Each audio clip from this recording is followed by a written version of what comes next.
Welcome back, everyone. Today I want to show you a quick way to ungroup a template.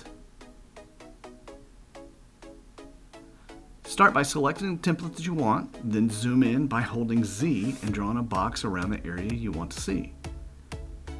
Then click on Resize. That highlights the template green. Select the template you want to ungroup, then right-click and select Ungroup. Now that it's ungrouped, you can move it out of the way.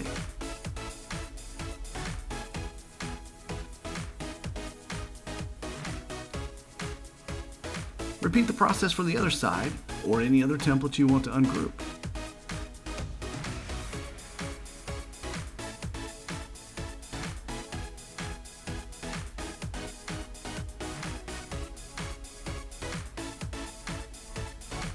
Once you've moved it out, you can edit each one separately.